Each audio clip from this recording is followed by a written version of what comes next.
ಮಧ್ಯ ಸ್ವಲ್ಪ ರಾಮ್ ಕಾರ್ನ ಸ್ಟಾಪ್ ಮಾಡಿದ್ರು. ಇನ್ನು ಇವ್ರ ಜೊತೆ ಸ್ವಲ್ಪ ಟೈಮ್ ಸ್ಪೆಂಡ್ ಮಾಡ್ತಾಯಿದ್ರಿ. ಏನೆಲ್ಲ ಚೇಷ್ಟೆ ಮಾಡ್ತಿದ್ದಾರೆ ನೋಡಿ.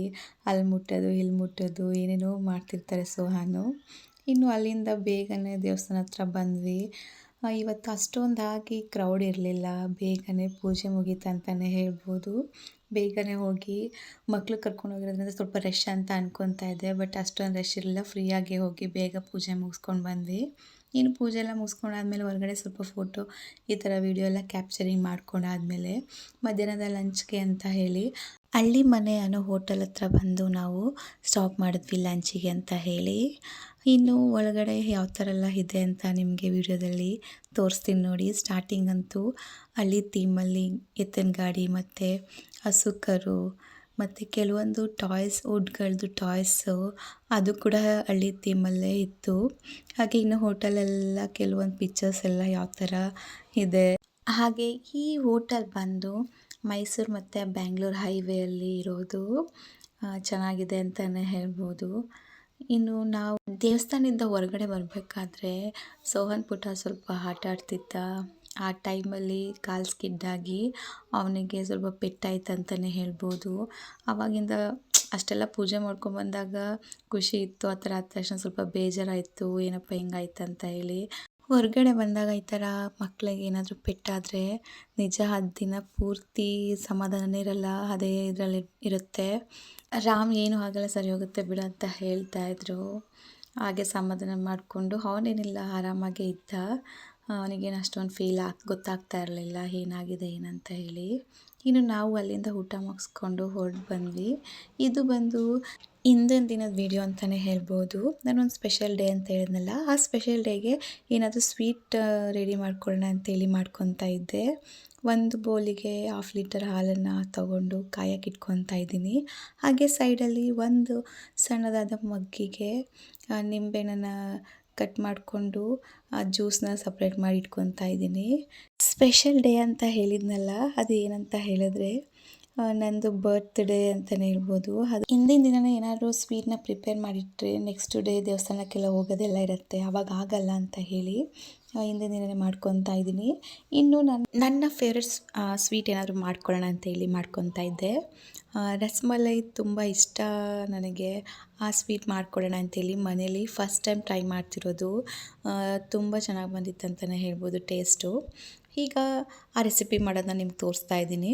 ಇನ್ನು ಕಾಯಕ್ಕಿಟ್ಟಿದ್ನಲ್ಲ ಒಂದು ಬೌಲಲ್ಲಿ ಹಾಲು, ಅದಕ್ಕೆ ನಿಂಬೆ ಹುಳಿನ ರಸ ಹಾಕಿದ ತಕ್ಷಣ ಯಾವ ಥರ ಹಾಲು ಹೊಡ್ಕೊತಿದ್ದೆ ನೋಡ್ತಿರ್ಬೋದು. ಹಾಲು ಮತ್ತು ನೀರು ಕಂಪ್ಲೀಟಾಗಿ ಸಪ್ರೇಟ್ ಆಗುತ್ತೆ. ಈಗ ನಾನು ನಿಮ್ಗೆ ತೋರಿಸ್ತಿದ್ದೀನಲ್ಲ ಯಾವ ಥರ ನೋಡಿ ಎಷ್ಟು ಹಾಲು ಮತ್ತು ಪನ್ನೀರ್ ಸಪ್ರೇಟ್ ಆಗ್ತಿದೆ ಅಂಥೇಳಿ. ಇನ್ನು ಸ್ಟೌವಲ್ಲಿ ಆಫ್ ಮಾಡಿ ವೈಟದೊಂದು ಬಟ್ಟೆಯಲ್ಲಿ ಅದನ್ನು ಫಿಲ್ಟರ್ ಮಾಡ್ಕೊಬೇಕಾಗತ್ತೆ. ಒಂದು ಬೌಲಿಗೆ ನೀರು ಮತ್ತು ಆ ಪನ್ನೀರನ್ನು ಸಪ್ರೇಟ್ ಮಾಡ್ಕೊಬೇಕು.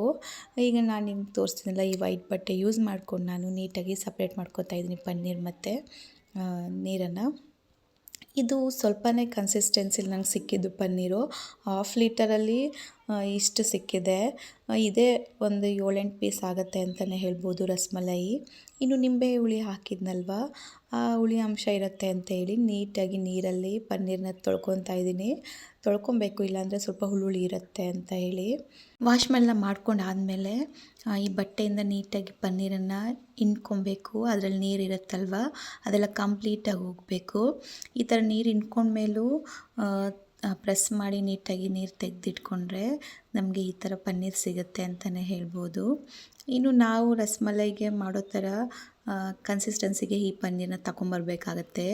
ಈಗ ನಾನು ಕೈಯಲ್ಲಿ ತೋರಿಸ್ತಿದ್ದೀನಲ್ವ, ಒಂದು ತಟ್ಟೆಗೆ ಪನ್ನೀರ್ ಹಾಕ್ಕೊಂಡು ಈ ಥರ ಕೈಯಲ್ಲಿ ನಾದ್ಕೊಬೇಕು. ಎಷ್ಟು ನಾದ್ಕೊಬೇಕಂತ ಹೇಳಿದ್ರೆ ಅದೊಂದೇ ಕಟ್ಟುವಷ್ಟು ಆಗಬೇಕು, ಅಷ್ಟು ನಾದ್ಕೊಬೇಕು ನಾವು. ಈಗ ಪನ್ನೀರು ಯಾವ ಥರ ಹೊಡ್ಕೊಂಡಿದ್ದೆ ಅದು ನಾದ್ತಾ ತುಂಬ ಅಂದರೆ ತುಂಬ ನೈಸ್ ಬರುತ್ತೆ.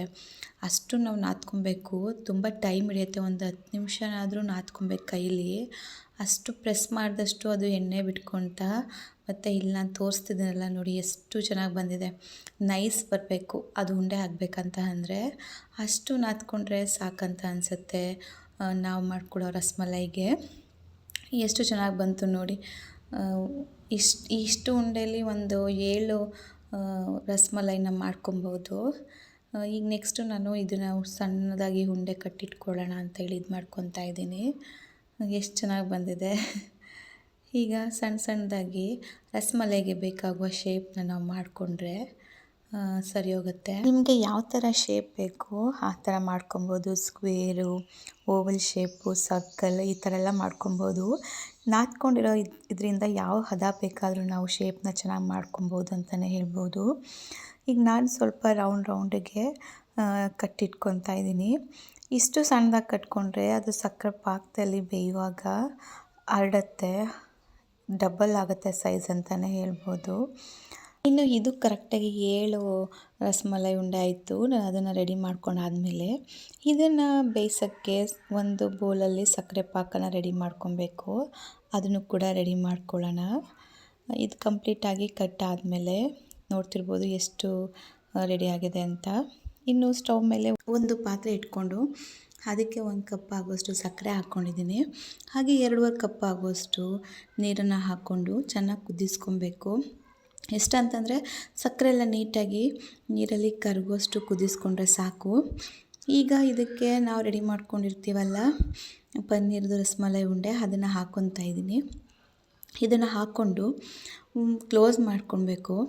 ಇಲ್ಲಿ ಇದೆಯಲ್ಲ ಎಷ್ಟು ನೀರು ಕಾಣ್ತಿದೆ, ಇದು ಕಾಲು ಭಾಗದಷ್ಟು ಬರಬೇಕು. ಅಷ್ಟು ನಾವು ನೀಟಾಗಿ ಕುದಿಸ್ಕೊಂಡು ಬೇಯಿಸ್ಕೊಂಡ್ರೆ ರಸಮಲೈ ರೆಡಿ ಅಂತಲೇ ಹೇಳ್ಬೋದು.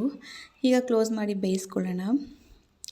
ಇನ್ನು ಸ್ವಲ್ಪ ಹೊತ್ತು ಆದಮೇಲೆ ಇದನ್ನು ಓಪನ್ ಮಾಡಿ ನೋಡಿದ್ರೆ ನೀವೇ ನೋಡ್ತಿರ್ಬೋದು ಎಷ್ಟು ಚೆನ್ನಾಗಿ ನೀರಲ್ಲಿ ಅದು ಕುದ್ದಿದ್ದು ಹರಡಿದೆ ಅಂತ ಹೇಳಿ. ಇಷ್ಟು ನೀರು ಸುಂಡುವಷ್ಟು ನಾವು ನೀಟಾಗಿ ಬೇಯಿಸ್ಕೊಬೇಕು ರಸಮಲೈ. ಈಗ ಇದು ರೆಡಿ ಆಗಿದೆ. ಇದನ್ನು ನಾವು ಸ್ಟವ್ ಆಫ್ ಮಾಡಿ ಒಂದು ಕಡೆ ತಣ್ಣಗಾಗಕ್ಕೆ ಇಟ್ಕೊಬೇಕು. ಇದಾದಮೇಲೆ ನೆಕ್ಸ್ಟ್ ಪ್ರೊಸೀಜರ್ ಏನಂತ ಹೇಳಿದ್ರೆ 1/2 ಲೀಟರ್ ಹಾಲನ್ನು ಮತ್ತೆ ಒಂದು ಪಾತ್ರೆಗೆ ಹಾಕ್ಕೊಂಡು ಕುದಿಸ್ಕೊಬೇಕು. ಅದಕ್ಕೆ ಒಂದು ಅರ್ಧ ಕಪ್ ಆಗುವಷ್ಟು ಸಕ್ಕರೆನ ಕೂಡ ಆ್ಯಡ್ ಮಾಡ್ಕೊಬೇಕು.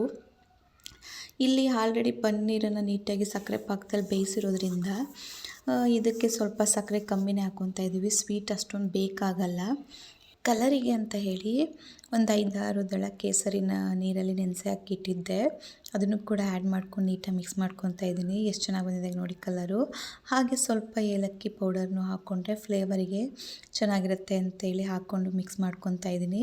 ಸಕ್ಕರೆ ಕರಗಿ ಹಾಲು ಒಂದು ಕುದಿ ಬಂದರೆ ಸಾಕು, ಈ ರಸಮಲೈದು ಹಾಲು ರೆಡಿ ಅಂತಲೇ ಹೇಳ್ಬೋದು. ಈ ಕುದೀತಾ ಇರೋ ಹಾಲಿಗೆ ಆಫ್ ಮಾಡಿದ ತಕ್ಷಣ ಸೈಡಲ್ಲಿ ಇಟ್ಕೊಂಡು ಆ ಹಾಲಿಗೆ ಈ ರಸಮಲೈ ಉಂಡೆ ಇರುತ್ತಲ್ಲ ಅದನ್ನು ನೀಟಾಗಿ ಸಕ್ಕರೆ ಪಾಕ ಎಲ್ಲ ಸ್ವಲ್ಪ ಪ್ರೆಸ್ ಮಾಡಿಕೊಂಡ್ರೆ ಸಕ್ಕರೆ ಪಾಕ ಎಲ್ಲ ಕೆಳಗಡೆ ಬರುತ್ತೆ. ಆ ಥರ ಪ್ರೆಸ್ ಮಾಡಿಕೊಂಡು ಒಂದೊಂದೇ ಹಾಲಿಗೆ ಹಾಕ್ಕೊಬೇಕಾಗತ್ತೆ.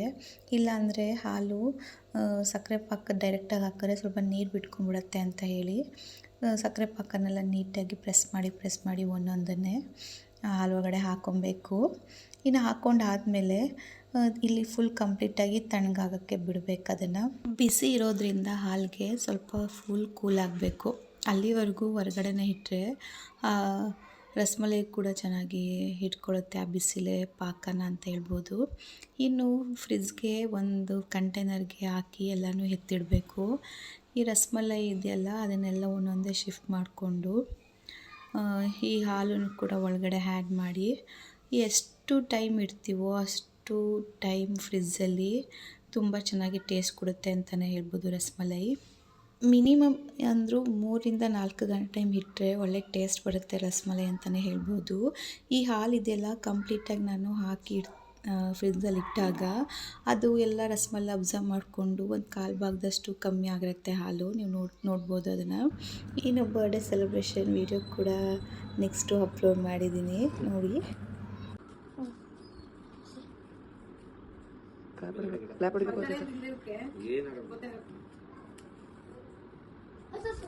Happy birthday to you, happy birthday to you, happy birthday, happy birthday, happy birthday, Chikki.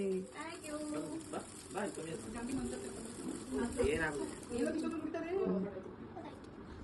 ಮದಿ ಕಳಿಯೋಣ ಫುಲ್ ವಿಡಿಯೋ ಮಾಡ್ತೀನಿ, ಕಟ್ ಮಾಡಕ್ಕೆ ಕಳ್ಸಮ್ಮ.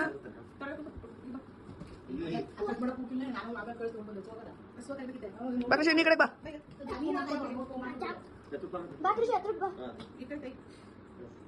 ಕೈ ಹಿಡ್ಕೋ ಕೃಷಿ ಫೋಟೋಗಳು ತೆಗಿತಾ ಇರಿ ಹ್ಞೂ ಸಾಕು ಯಾವ್ದಾರು ತಿನ್ಸಿ ಯಾವುದು ಈ ಕಡೆ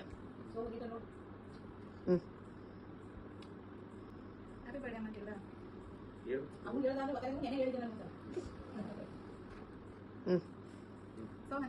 ಹೇಳು ಕೇಕ್ ಬೇಕು ಎಷ್ಟು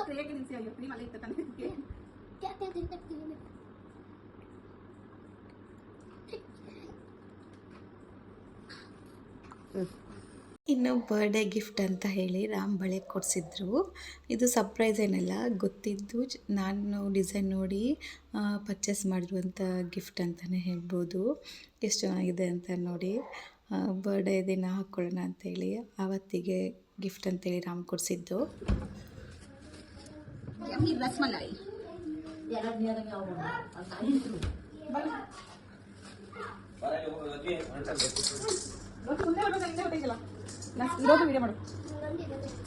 ಇನ್ನು ಕೇಕ್ ಕಟ್ಟಿಂಗ್ ಎಲ್ಲ ಮುಗಿದ್ಮೇಲೆ ನಾನು ಮಾಡಿದ್ನಲ್ಲ ರಸಮಲೈ, ಅದು ಕೂಡ ಕೊಡೋಣ ಅಂತ ಹೇಳಿ ತೊಗೊಂಬರ್ತಾಯಿದ್ದೆ. ನಾನು ಮಾಡಿ 24 hours ಆದಮೇಲೆ ನಾನು ಅದು ಅವ್ರಿಗೆ ಕೊಡ್ತಿದ್ದೀನಿ. ತುಂಬ ಟೇಸ್ಟ್ ಚೆನ್ನಾಗಿ ಬಂದಿತ್ತು ಅಂತಲೇ ಹೇಳ್ತಿರ್ಬೋದು. ಇನ್ನು ಮೇಲ್ಗಡೆ ಸ್ವಲ್ಪ ಡ್ರೈ ಫ್ರೂಟ್ಸ್ನ ಮೇಲ್ಗಡೆ ಡಿಸೈನ್ ಮಾಡಿ ಎಲ್ಲ ಬೋಲ್ಗೂ ಸರ್ವ್ ಮಾಡ್ತಾಯಿದ್ದೀನಿ. ಎಲ್ಲರಿಗೂ ತುಂಬ ಇಷ್ಟಪಟ್ಟು ತಿಂದರು. ನನಗೂ ಕೂಡ ತುಂಬ ಇಷ್ಟ ಆಯಿತು. ಫಸ್ಟ್ ಟೈಮ್ ಟ್ರೈ ಮಾಡಿದ್ರು ತುಂಬ ಚೆನ್ನಾಗಿ ಬಂದಿತ್ತು ಟೇಸ್ಟ್ ಅಂತಲೇ ಹೇಳ್ಬೋದು. ನೀವು ಕೂಡ ಇಷ್ಟ ಆದರೆ ಒಮ್ಮೆ ಟ್ರೈ ಮಾಡಿ ನೋಡಿ. ಹೊರಗಡೆಗಿಂತ ಮನೇಲಿ ಹೆಲ್ತಿಯಾಗಿ ಮಾಡಿಕೊಂಡು ತಿನ್ನೋದ್ರಿಂದ ತುಂಬ ಹೆಲ್ತಿಗೂ ಕೂಡ ಒಳ್ಳೆಯದಂತಲೇ ಹೇಳ್ಬೋದು. ಇನ್ನು ಈ ಕಂಪ್ಲೀಟ್ ವಿಡಿಯೋ ನಿಮಗೆ ಇಷ್ಟ ಆಗಿರುತ್ತೆ ಅಂತ ನಾನು ಭಾವಿಸ್ತೀನಿ. ಇನ್ನು ಇಷ್ಟ ಆಗಿದ್ದರೆ ನೀವು ಮಾಡಬೇಕಾಗಿರೋದು ಇಷ್ಟೇ, ಲೈಕ್ ಮಾಡಿ, ಶೇರ್ ಮಾಡಿ, ಕಮೆಂಟ್ ಮಾಡಿ. ಹಾಗೆ ಇನ್ನೂ ನನ್ನ ಚಾನಲ್ನ ಯಾರೆಲ್ಲ ಸಬ್ಸ್ಕ್ರೈಬ್ ಮಾಡದೆ ನೋಡ್ತಿದ್ದೀರಾ, ಪ್ಲೀಸ್ ಚಾನಲ್ನ ಸಬ್ಸ್ಕ್ರೈಬ್ ಮಾಡ್ಕೊಂಡು ನೋಡಿ. ಹಾಗೆ ಆಲ್ರೆಡಿ ನನ್ನ ಚಾನಲ್ನ ಸಬ್ಸ್ಕ್ರೈಬ್ ಮಾಡ್ಕೊಂಡಿರೋರಿಗೆಲ್ಲ ಥ್ಯಾಂಕ್ ಯು ಸೋ ಮಚ್ ಅಂತ ಹೇಳ್ತಾ, ನಾನು ಎಲ್ಲ ವೀಡಿಯೋಗೂ ನಿಮ್ಗೆ ಇದೇ ಥರ ನಿಮ್ಮ ಸಪೋರ್ಟ್ ಇರಲಿ ಅಂತ ಕೇಳ್ಕೊತ ನಾನು ಈ ವಿಡಿಯೋನ ಇಲ್ಲಿಗೆ ಎಂಡ್ ಮಾಡ್ತಾಯಿದ್ದೀನಿ. Thank you for watching my video. Next ವಿಡಿಯೋದಲ್ಲಿ ಸಿಗೋಣ. ಬಾಯ್. ಟೇಸ್ಟ್ ಸೂಪರ್ ಐತೆ.